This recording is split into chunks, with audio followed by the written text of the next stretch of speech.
Hello and welcome to the Let That Shift Go podcast. I'm Noel. And I'm Lena. And this is where we talk about the good, the bad, and all the shift in between. We'll just talk mad shift. Let's get into it. And on this week's episode, stuck on the starting line. Overthinking, analysis paralysis, and how to shift out. Yeah. But first, let's get into these skin deep cards. All right, let's do it. You want me to go first? You go first. All right. What would you say has been the hardest thing to forgive me for? Oh, hardest thing to forgive you for. Honestly, I don't have anything that has been hard for me to forgive you for. Well, that's a good thing. Like, to be completely honest, there just isn't any. I would say maybe the time you chased me around with a butcher knife when we were kids, but then I look back and I'm like, that was completely my doing of locking you out of the house and taunting you through a glass door. You know? Yeah. So that isn't really, I need to forgive myself. So there isn't anything that has been hard for me to forgive you for. Well, you know what? I'm glad that there isn't like a right, like a go-to answer for that. Yeah, I think there isn't. That would be really tough because no matter what, the hardest thing for me to forgive you for, is leaving me. No, I'm just kidding. Man, that hurts. Don't hit me in the gut like that. I didn't even know. I lived my whole life thinking I had left you. Oh, miscommunication to the fullest. So what's your question? What do you think has the greatest influence on our relationship? What has the greatest influence? Probably pain. In what way? I don't know. Sometimes I feel like people or friends or, family that I've been in, like, I don't know, you see movies where people get into like difficult situations or life-threatening situations and they become closer.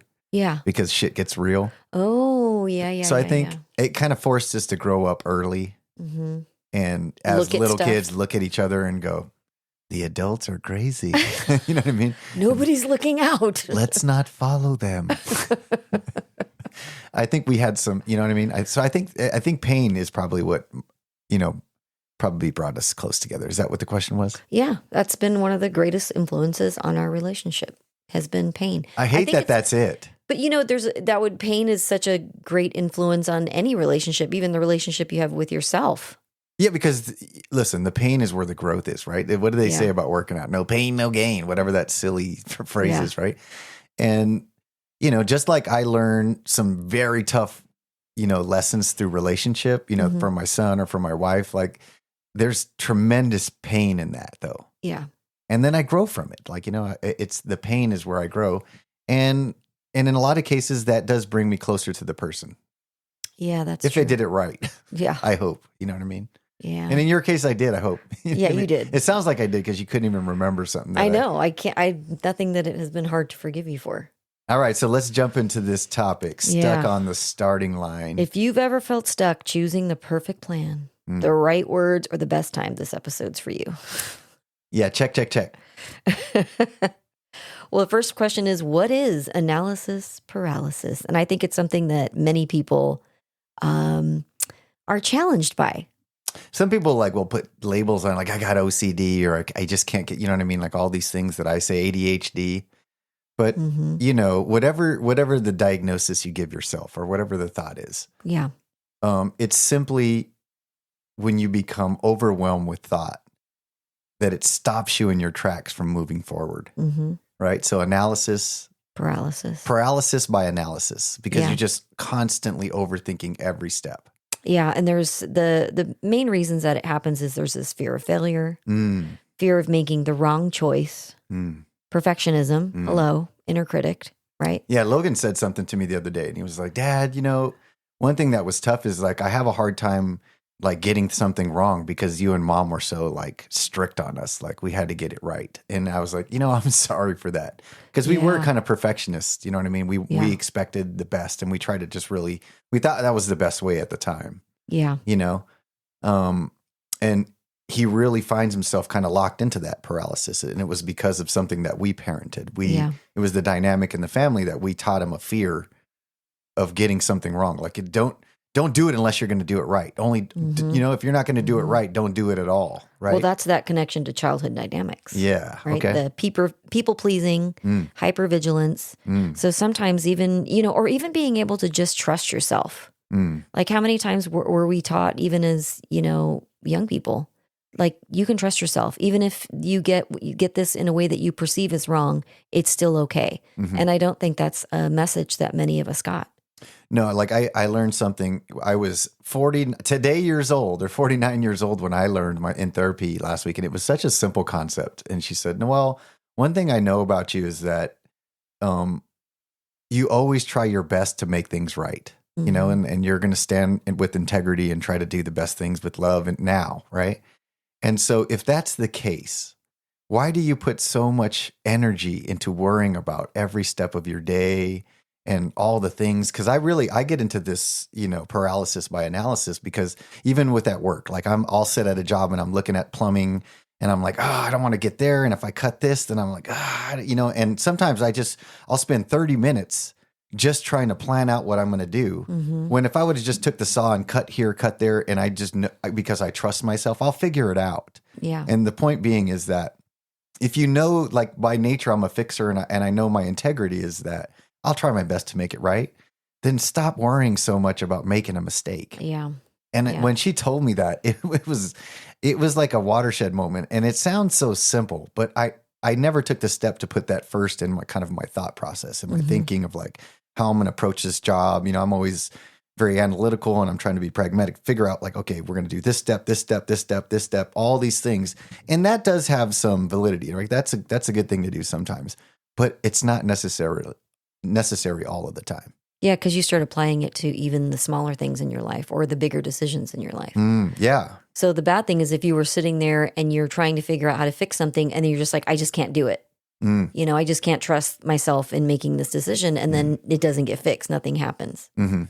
So, I mean, physiologically or psychologically, there's an activation in the prefrontal cortex, which then can stimulate your sympathetic response, which is your fight or flight. Yeah. So this is more the fight, flight, freeze, fawn. Fawn is when you're just like, I just can't, I'm just going to go sit in the corner. I just can't do anything. So it actually can feel like a trauma response. Fawn can also be like acquiescing to everything or like people pleasing. That's also, that's not always, because I didn't go sit in the corner. I fawned in a way that I was people pleasing. Or even relying on someone else to tell you the answer. Do you think part of that is because, well, then if it goes wrong, I can just blame them? I don't know that was always in alignment with me, but I can see that would make sense. And maybe it was. I haven't been able to really think about it in that way yet. But yeah, you're probably right. You trust other people's judgment more than you trust your own. Yeah, it's easier that way. Yeah. Because then it's, a plausible deniability. Less responsibility. Less responsibility. Yeah, the problem is that, you get into periods of your life where you're trying to make bigger decisions and you're just not able to make a move. Like, I know for me, changing jobs, right? Like if I just kept overanalyzing and kept trying to figure out, well, if I do this and then I do that, no, maybe that won't work out. So, well, what if I do this? And I could be stuck there for years, decades, right? Just unable to make a move. I think a lot of people, think about making a decision to change career or find something or find purpose. But sometimes it's not the right move, right? So how did you know, like the paralysis, like this thinking about things wasn't just being mindful? How do you know the difference between being discerning or, being mindful or just going, you know what I mean? Like the difference here. How would you say? For me, it was a process of learning to trust my gut and trust my own intuition. And then eventually what I found was this realization that I was never going to be stuck with whatever decision I made. Yeah. Okay. And I think that's where there can be a lot of paralysis. It's like, well, if I do this, then that's it. There's like a foreverness to it. Yeah. And it's like, actually, that's not true. But it took a while for me to realize, like as I was moving into doing my own business and creating different offerings, it was like, well, I got to offer this and this is how I'll do it. And this is what it'll look like. And it's like, well, yeah, it could just look like that for now. But it's okay if you change your mind. It's okay if you're like, you know what? It's evolving into this. That's okay. So I think it's just really knowing you're not stuck. You're not stuck with whatever decision that you make. I know when I was young, trying to think about like career goals and stuff like that, it seems so permanent. Like if I choose to be this, it's forever. Well, I think that's how we saw a lot of our parents. Yeah. You know, like we saw our parents move into a career and then that was it. They went into that until they were like 70. So they died there. Yeah. And part of it, they were miserable, probably, you know, but there was never this like permission to just be able to change your mind. See, I looked at that as like loyalty and commitment and like, you know, stay the course kind of a thing. I idolized that growing up. So if you idolize it, then it would be even harder. Yeah. Like there was something to the loyalty part of it, right? Of like sticking to a job and being the person, being reliable and consistency and dedicated and all those things. But to me, that's almost like somebody else's burden. That's like a generational burden, right? Because if you get to the place where you're doing all those things because of that, whatever you thought, because of that story, but you still feel unfulfilled like you did, right? That's what I'm kind of getting to is this. And then it's like, okay, how to know the difference between just like, and like, no, this is a real pull that I need to go. Like you trusted your gut. And I think this is kind of what I was saying earlier, is just knowing that if I make a decision, it's okay. I can fix it and it's not forever, right? Like, so I can shift. That's what this is. I can shift. Plain and simple that. Yeah. It was really being able to trust myself. And that it took a while for me to get to that place. And for me, it was somatically, you know, is like, what does a yes feel like? What does a no feel like? Or talk about somatic. What does somatically? Somatically meaning just feeling into your body. So, you know, how many of us have had a decision to make and you knew what your gut, you know, when they say trust your gut, where you're like, I know that's the right decision, but then you analyze your way out of it, right? And you do the different thing that actually just, you know, on paper made more sense. And then later you're like, that was definitely not the right decision for me. So through a series of doing that, I mean, I'm going to be 53 now. And, you know, many times of having done that, trying to analyze it, doing the most rational thing, and then later realizing that really was not the best decision for me, you know, is to go, okay, how can I learn to trust my inner knowing, you know, my gut feeling?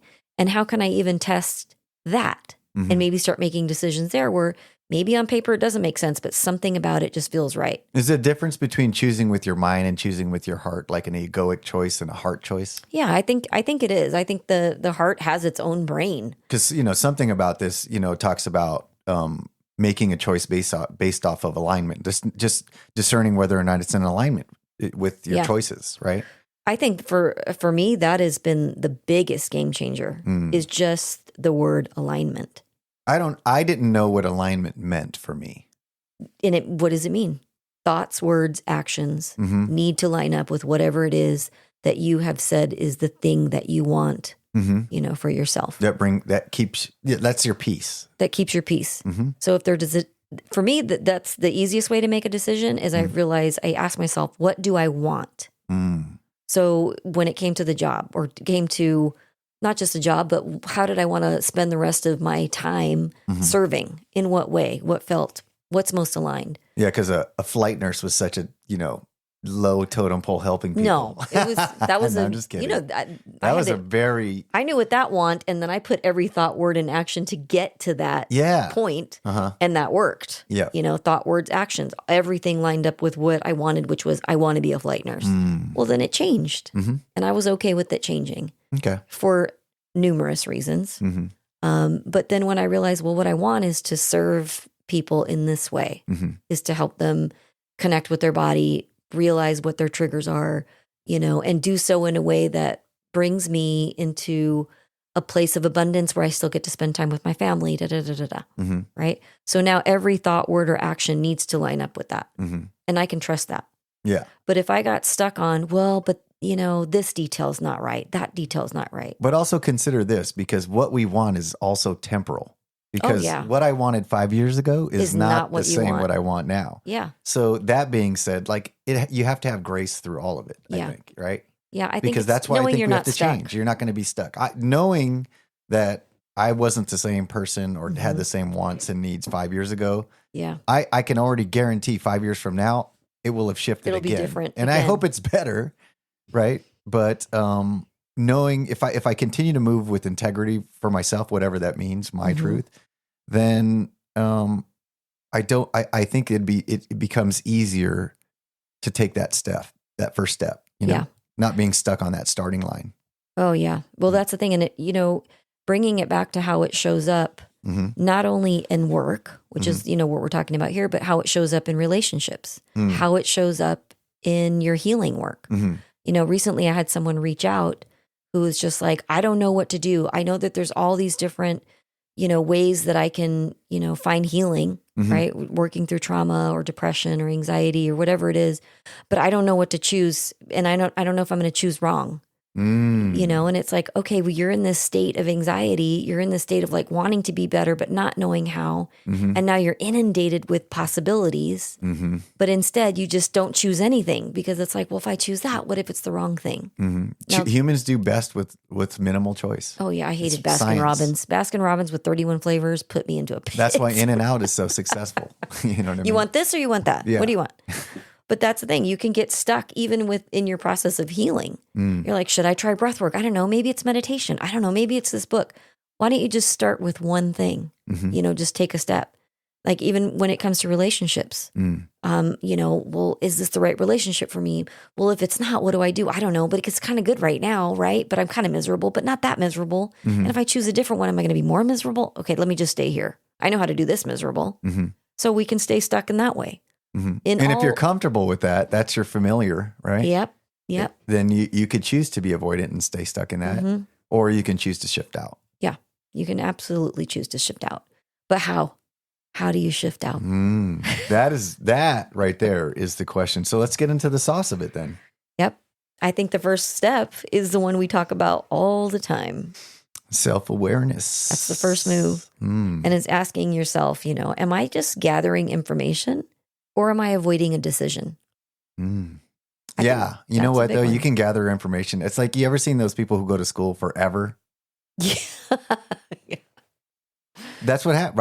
I kind of feel like that, right? Like that. I mean, I'm forever trying to learn sometimes, just to avoid things. Yeah. So avoiding a decision versus gathering information. And then, I think also it's just noticing your physical responses when you're spiraling in thought. Right? And how good does it feel when you actually just say, yep, that's what I'm going to do. And you just do it. Yeah. Because sitting in the resonating feeling of like depression and continuing to like continue that loop and spiral, it's proven science that the neural process is not going to lead to you out of that. It's going to stay because whatever you focus on grows. You're going to be stuck in a loop. Yeah. You're going to be stuck on a loop. So you got to find a way telling yourself out. More and more, you don't know what to do. You just don't have enough information yet. So let me watch 47 YouTube videos. Let me consult my Oracle deck. And then I'm going to call my mom. And then maybe I'll send the email. Yeah. That's right. Before everything has to be lined up. Yeah. And sometimes you just got to start ugly. You just got to just do it. I mean, I remember when we were thinking about doing this podcast and we were like, well, what do we call it? And then, well, what equipment do we get? Oh, there's like 15 mics. How do you even know what mic to get?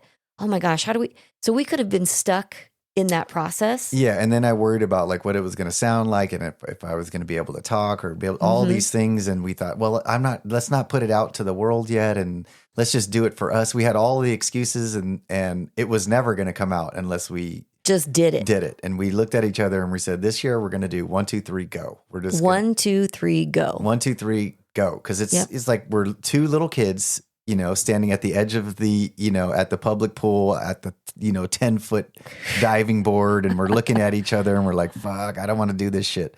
And we're looking at each other and it's just an obligation to each other. Yeah. Just go. And it's 1, 2, 3, go. It's an obligation to yourself, really. Yeah. You know what I mean? But that's what we did with this podcast. And I think it was the thing that kind of broke us, broke the ice and gave us the ability to get off that starting line. Yeah, that's the thing. I think a good way to do it too is just to set a decision deadline. Yeah, so, give yourself like what, 24 hours? 24 hours. I'm going to give myself 24 hours to choose between X and Y. Not A, B, C, D, E, F, G, just pick the two most if you have things that you're choosing from, pick the two that feel the most aligned, and then give yourself 24 hours to pick which one of those you're going to do. Okay, right? So I've got something like I was talking to you about, like stickers on my truck. So I've got this Cybertruck that it's the most hated truck in America. And, I wasn't in a line. I didn't know what Elon was. I'm into cars and trucks and stuff like that. And and what I save on the vehicle happened to be in alignment with me. So cool. Now it's the worst thing. And I'm kind of stuck in a position where now I have this vehicle. I can't, afford to lose like $50,000 and just dump it right now. So I decided, okay, what I'm going to do is I'm going to put some stickers on my truck because I'm getting literally like middle fingers all day long. So twice a day. That's enough to trigger me all day. Oh yeah. So anyways, I put sticker on my truck, spread love and awareness, kind of a thing. And Tesla stands together. Everyone supports love and awareness. That's what I made Tesla say. Well, my son happens to have a different opinion, and he's very triggered by the Tesla thing. And both of his parents have Cybertrucks. So, we have quite a bit of a conflict. So he was asking me and telling me his opinion on the truck. And so I've been thinking, well, I really want to make him feel heard. But I right away I was like, you know what, I'm going to make him feel heard. And then I started to think about it. I should have gave myself some time, like 24 hours to make this decision, because I right away jumped into like, people pleasing and doing that. And now as I think about it, I'm like, yeah, he wanted me to change it to say something else that was, funny. And I thought, well, I don't want to bring, humor to it, because that's what I used to always do. And I'm trying to change that about myself. And I hope you would respect that about me. It's not that I ignore what's going on with Tesla, because I have concerns about what's going on, but I just can't get behind vandalizing people's trucks because, they're not the people that bought it. That's what it was. And I just tried to have that discussion with him. And I was stuck on what to do. But now, I was kind of like ruminating it, and I kind of did give myself, I'm going to give myself 24 hours, 48 hours to make a decision on it. And I really feel like I'm doing something more in alignment with myself, rather than people pleasing and doing something I was all scared about. I didn't know. That's usually our first reaction. Yeah, I don't want to put something that somebody's now going to ruin my truck even more and trigger somebody else. I'm just trying to stay neutral, because it's so offensive when people do. I know that this truck offends other people. I get it, but it's not me, and it's what I'm trying to communicate. And so I've been stuck in this decision. What do I do? Take it off and then, do something else. Do something else and not support my son and all these things. But what really it really comes down to, and what I decided even most recently, is that I have to decide with my heart what's more in alignment with me. Mm-hmm. And so this decision, actually, I was kind of stuck in it. And today I've kind of just, with this discussion, I'm decided I'm moving past it. So you kind of felt into that somatic cue. Mm-hmm. So it's like which option gives you that sense of expansion, and which option was giving you this sense of contraction. Yeah. Like that is the clue. That was the clue. Yeah. It was. I think if you were going to decide between those two things, right? Close the 20 tabs that are open, just pick two. I'm going to do this or I'm going to do that. Now feel into your body. Which one gives you a sense of like expansion? And which one feels like a contraction? That to me is your biggest indicator. Yeah, and it's hard to get to you need to get to a still place in order to do those things, right? Yeah. Well, and you have to have some level of awareness around what you're feeling in your body. Like how many of us are constantly distracting, constantly avoiding just being able to sit still. So I think there's a value in being able to recognize the sensations that are happening in your body and being able to go, oh yeah, that feels like a full body yes. And if it's not a full body yes, it's a no. So for me, that's been one of the easiest ways for me to make a decision. And then giving myself permission to say, you know what, I'm okay with that decision making process, and whatever comes from that, I'm okay with. And even if it turns out to be not the best one, I can change it.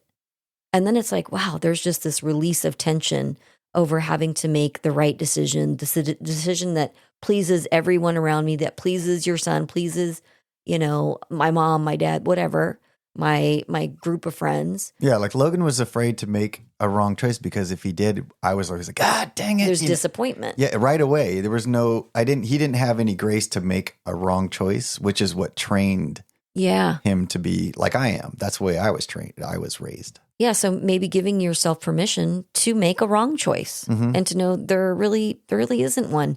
If you feel aligned with the decision that you're making, that's enough. Like you don't need to over justify it. You don't need to over explain it. It's just like, this is how I'm doing and I'm trusting myself. And if it ends up being something that maybe wasn't optimal, then I can always change it, you know, and there'd be a reason for that. There'd be some learning that I'm going to take with me from having made that decision that maybe doesn't look like the right one to everyone else around me. So more so just being able to make a decision, just being able to make a choice and then let it go. It's that 1, 2, 3, go. Do it ugly, do it wrong, just do it though. Don't get stuck on the starting line. Do it with integrity and know that you'll do what it takes to make it right, or, you know, do your best. You can only do your best. That's all you can give. Like, it's like, is this your best? Yes, that's enough. That's enough. That's enough. If we could teach our kids that, oh my God. But you got to emulate it for yourself. Yeah, you know? that's how you teach them, is doing it yourself. You got to be the example. Because whatever battles we don't fight, they will. Oh, yeah. Well, what if we do a little mini breathwork session? Yeah, let's do some 10, 20, 30. Yeah. All right, let's do it. I think this is a good subject to really just kind of feel into the body. Yeah, this is an opportunity to feel into the body. If it's safe, if you're not driving, if you're in a place, if you're driving, maybe pause this and wait until you're in a place where you can do this. Come back to it. If you're stuck in that swirl of overthinking, this breathwork can be your bridge out of your head into your body, because that's where clarity lives. Find a comfortable seat or lie down. Close down your eyes gently. Pull over, whatever that looks like. Breathing, finding your breath, just finding your breath awareness. Noticing how you're breathing. Not changing how you breathe, but just noticing how you're breathing right now. Relaxing the shoulders, the arms, belly, all the way down, waist, down into your hips, your legs, your knees, all the way down to your toes, relaxing. And in a moment, we're going to go for 10 deep breaths in and out of the mouth, full into the belly, into the chest, into the head, full deep breaths in and out of the mouth. And after the 10th breath, we're going to hold that neutral with the breath out. And follow this. We're going to do it together. We'll go to 20 after that and 30 again. Don't worry about how fast or slow. Just go with it. We're going to start in just a few moments. Find your breath. Relax into it. Let's go. In 3, 2, 1. Let's get it. First 10 deep breaths.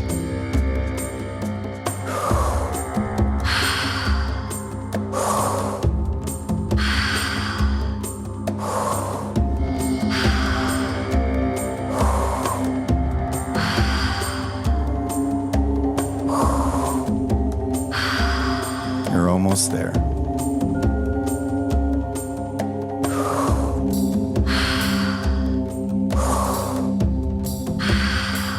And now we're going to holding, relaxing into the breath, straighten your spine. And in a moment, we're going to go for 20 breaths in and out of the mouth, full deep breaths. Let's get it. Let's go. That's 1. That's 2. Keep going.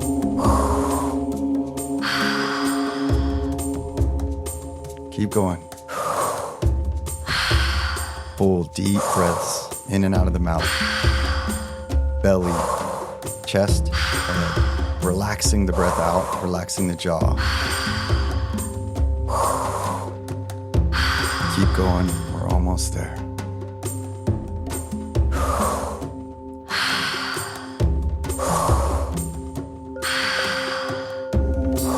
Getting to that 20th breath, keep going. And on that breath out, we're going to hold. And hold. 20 seconds hold here. 15 seconds. 10 seconds. Let your jaw soften. Let your shoulders drop. Let your belly loosen. You don't need to figure anything out right now. And now we're going to go for 30 deep breaths. In and out of the mouth. Let's go. Get curious. Go. Deep, full breaths. In and out of the mouth. Relaxing the breath on the way out. All the effort on the inhale.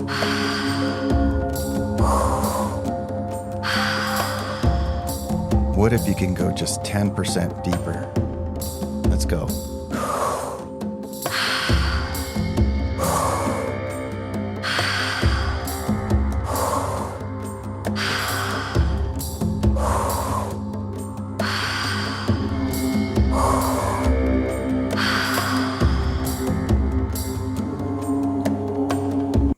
Now I want you to hold. Letting that last breath out. Holding. We're going to hold for 30 seconds here.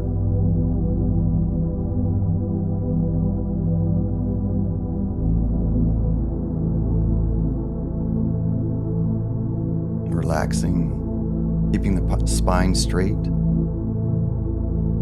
Asking ourselves gently, if I weren't afraid, what would I do next?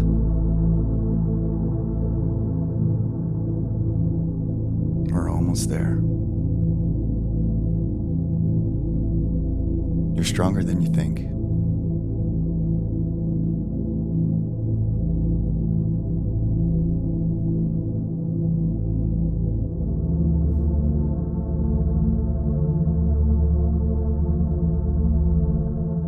And now let your breath return to a natural rhythm.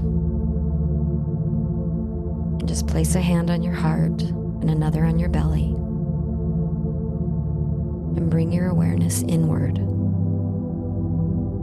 Drop your attention below the neck.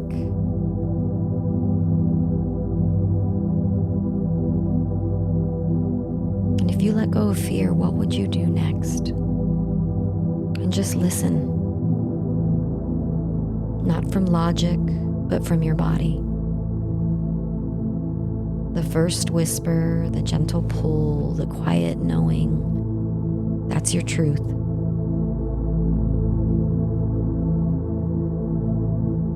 Take one more breath to seal it in. Inhale deeply. Exhale completely. Let it all go. You don't need all the answers, you just need the next step. You're safe to move forward, one breath, one choice at a time. And when you're ready, gently blink your eyes open. Welcome back. Shake out your hands, feel the ground beneath you. And here's the invitation. Try something imperfect this week.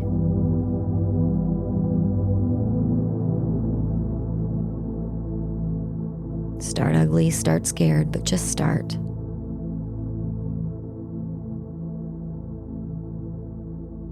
When you're in doubt, just zoom out. And then take one tiny step.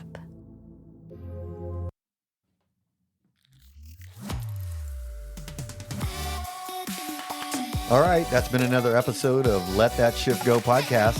I'm Noel. And I'm Lena. Let us know what your questions are, and we'd love to use them on a future episode. Or check us out on Insta at Let That Shift Go, or visit our website, serenitycovetemecula.com.